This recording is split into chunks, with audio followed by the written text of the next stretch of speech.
Oi, pessoal. Então, voltando aí, queria falar para vocês sobre dois arqueólogos muito importantes aqui do Brasil, né? É claro que existem vários outros, mas as pesquisas deles são muito importantes para a gente, né? Um deles é o Walter Neves, né? Que é um arqueólogo da USP. Ele ficou muito conhecido por ele ter analisado o crânio da Luzia, né, que foi encontrado no sítio arqueológico da Lapa Vermelha, em Lagoa Santa, Minas Gerais. Esse fóssil, né, é um crânio humano e ele tem aí em torno de 11.500 anos. E esse achado, né, foi muito importante justamente para questionar essas teorias do povoamento da América, né? E dizer que o povoamento da América aconteceu por outras rotas, né? E que ele é mais antigo do que se achava, principalmente pensando na América do Sul. Ele também, esse fóssil ele também é muito importante porque as feições da Luzia não são feições dos nossos indígenas atuais. Os nossos indígenas atuais, eles têm feições parecidas com os asiáticos, né? E o Walter Neves, ele vai dizer que os estudos, né, vão mostrar que a Luzia, ela tem feições mais parecidas com os africanos ou os aborígenes australianos, né? O que também coloca em xeque quem eram esses ancestrais, de onde eles vieram, como eles chegaram, como eram suas feições, né? E se eles eram os ancestrais direto dos indígenas, se não eram, né? Esses estudos, eles são feitos através da análise genética, da análise linguística. São estudos bem complexos que trabalham com essas questões, tá? Mas é interessante, o que é interessante a gente pensar hoje que o nosso território ele era ocupado há muito mais tempo do que a gente imagina, né? E a gente nunca considerou a história da ocupação desse território, né? Sempre quando a gente fala em história do Brasil, a gente começa pela colonização, tá bom? Uma outra arqueóloga muito importante é a Niede Guidon, né? Ela trabalha no sítio arqueológico no Piauí, num lugar que fica na Serra da Capivara. E ela possui pesquisas muito importantes, né? Muito ousadas também, que vão dizer que a ocupação da América pode ter sido muito anterior do que a gente imagina, né? A Niede Guidon, ela ficou famosa por ter descoberto vestígios de fogueiras e artefatos de pedra lascada que datam, né, segundo a pesquisadora, de mais de 60 mil anos atrás, né? Então, de acordo com ela, essas populações podem ter vindo para cá, né, por outras rotas que não pela Sibéria, né? Inclusive, ela tem uma teoria que essas populações podem ter vindo pelo Atlântico, né, numa embarcação direto da África, e, e que podem ter ocorrido várias levas migratórias, tá? Os críticos da Niede, né, que são muitos, né, a teoria dela é bem contestada no meio acadêmico, eles vão dizer o seguinte, né, a principal crítica à teoria dela é que esses artefatos, esses vestígios, eles podem não ter sido feitos pelas mãos humanas, tá? Ou seja, o resto de fogueira pode ter sido uma combustão natural, ou então a pedra lascada pode ter sido lascada naturalmente, não pelas mãos humanas, tá? Mas esses são dois pesquisadores aí, dentre outros, que são muito importantes pra gente. Bom, o que eu quero enfatizar com vocês? O período pré-colonial ele é muito grande, tá? é muito maior do que a chegada dos portugueses até os dias de hoje, né? Se a gente colocar isso em proporção, é como se fosse um estalar de dedos, tá? E quando os portugueses chegaram, esse território que hoje é o Brasil, ele já estava, vamos dizer assim, amansado, né? Ele estava domesticado, né? Muitas coisas aconteceram ali, como eu disse, né? Muitas culturas se desenvolveram, civilizações se desenvolveram ali. E nesses estágios, né? Desde a adaptação até imediatamente antes da chegada dos portugueses, muita coisa aconteceu, né? Há indícios, né, que essas populações, que eram caçadoras e coletoras, principalmente, elas produziram o que os pesquisadores chamam hoje de terra preta da Amazônia. O que é isso? São pedaços da Amazônia, né, da floresta amazônica, que tem uma terra extremamente preta e fértil, né? Isso, na realidade amazônica, não é uma constante, porque a Amazônia é um lugar que, a princípio, não tem uma terra cultivável, né? Esses nichos assim de terra preta indicam o que pra gente, né? Indicam que a presença humana nessa região, ela além de antiga, né? Ela contava com uma espécie de domesticação de alguns frutas,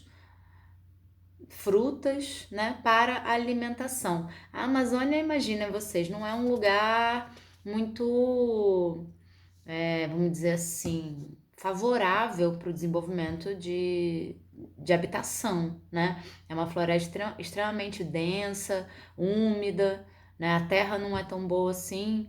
Então, a presença da terra preta indica o quê? Que ali naquele lugar eram nichos onde pessoas, né, que habitavam ali, depositavam os seus dejetos, seja dejetos, né, como cocô, xixi, resto de comida, uma espécie de lixão, né, que ao longo do tempo foi se decompondo e foi se tornando aí uma terra extremamente fértil, né? São pedaços, são áreas, né, amazônicas, redutos, né, que tem essa terra fértil.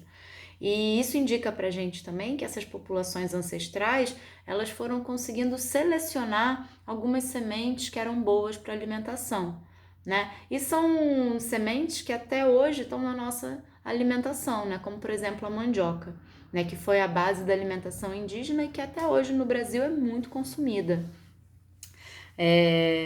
Então esse território, como eu já dizia, ele foi amansado, ele foi domesticado há muito tempo antes da chegada dos portugueses. Durante muito tempo acreditou-se que na Amazônia não tinha, era inabitada, não tinha gente, né? Então isso também contesta essa visão de que na Amazônia não tinha nada a não ser floresta, tá?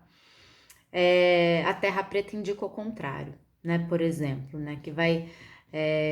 Que existiu ali toda uma sabedoria, né? Também de seleção de frutos, de sementes.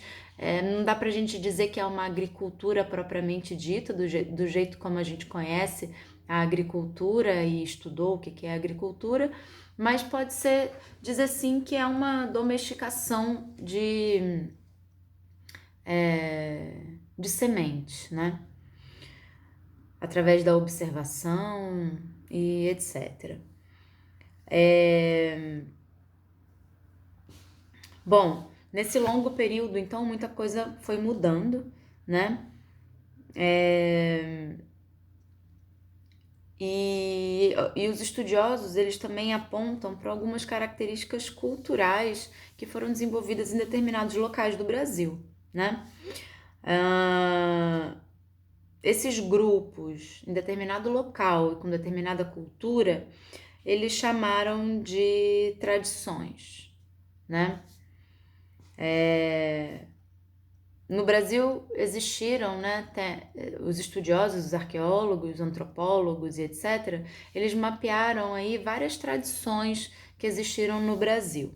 E aí eu queria falar de duas delas para vocês, tá?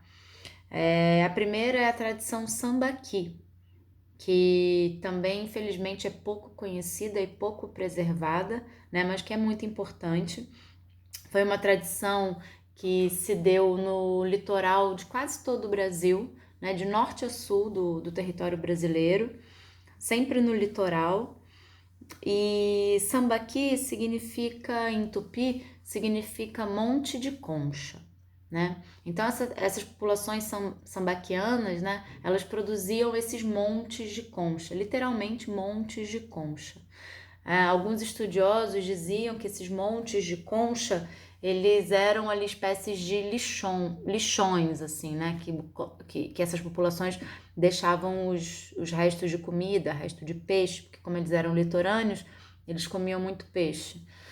Mas hoje existem outros estudos que vão dizer que essas populações provavelmente construíram esses montes também em formas ritualísticas, tá? Não só como simples lixo, tá bom? Isso também não é consenso, tá, pessoal? Os estudiosos aí ficam procurando evidências sempre em torno desse conhecimento. Os sambaquis, eles podem alcançar até 10 metros de altura, esses montes, tá? Pode ser alguns pequenininhos, outros maiores. E aqui no litoral de São Paulo tem bastante sambaqui, no litoral de Santa Catarina também tem bastante, até no Nordeste também tem. O fato é que eles são pouco preservados, né? Então tem depredação, é um problema muito sério também para os estudos avançarem. A outra tradição que eu queria falar era sobre a tradição marajoara e santarém, né? Foram duas tradições que ocorreram ali no norte do país e elas sobreviveram até depois que os portugueses chegaram, tá? Uma coisa que eu esqueci de falar sobre os sambaquis é que também não é consenso sobre como eles acabaram. Alguns historiadores e estudiosos acreditam que eles foram completamente dominados pelos tupis, quando os tupis chegaram, né? E como eles supostamente seriam povos pacíficos, e os tupis, povos mais guerreiros, os tupis teriam detonado com sambaquis. Outros estudiosos vão dizer que não, que esses povos sambaquis, eles teriam se amalgamado com os outros povos e se transformado em outra coisa, tá? Essa também é uma questão que não tem uma resposta final. Mas é legal vocês saberem sobre isso, isso também é uma evidência da nossa ancestralidade, né? Da ancestralidade indígena. E as tradições Marajoara e Santarém, né? Uma das características mais fortes delas são a produção da cerâmica, né? Dentre outras coisas, tá, pessoal? Eu tô sendo bem simplista aqui. Mas mas por volta do ano... essas tradições, elas têm indício de cerâmica delas até de 5.000 anos atrás, né? Então, que é bastante coisa aí. A gente pensar 3.000 anos antes de Cristo, né? É bastante coisa. Por volta do ano 1000 da nossa era, né? 500 anos antes dos portugueses chegarem, se sobressaiu a tradição marajoara, né? E aí a gente tem vestígios aí de uma cerâmica policromada, e até hoje lá no Pará, na Ilha do Marajó, a tradição marajoara ela é reverenciada, né? Com ceramistas que estudam essa história e tentam resgatar essa tradição, né? Bom, pessoal, a gente fica por aqui. eu queria dizer que essa é só um panorama bem rápido. Existem vários outros vestígios arqueológicos que indicam povoamento no nosso território, né? Tô falando agora, especificamente do Brasil, né? Então, de norte a sul, a gente tem aí muitos vestígios. Vale a pena conhecer. Eu vou deixar um link aqui de um blog de uma historiadora que fala sobre esses vestígios, né? Então tem sítio arqueológico não só em Minas Gerais, não só lá no Piauí, mas pelo Brasil todo, tá? Com produção dessas populações bem remotas, né? E que a gente não pode esquecer, a gente não pode ignorar. A nossa história, ela é muito rica, o nosso território é muito rico, a nossa cultura é muito rica e a gente não pode dizer que a história do Brasil começa a partir da colonização, tá bom? Um abraço. Na aula que vem a gente vai falar um pouco mais sobre esses povos que estavam aqui imediatamente antes dos portugueses chegarem, né? Que foram chamados de índios e que são descendentes, né? Desses povos aí, sambaquis, desses ancestrais mais antigos aí que estavam presentes no nosso território, beleza? Um abraço e até a próxima!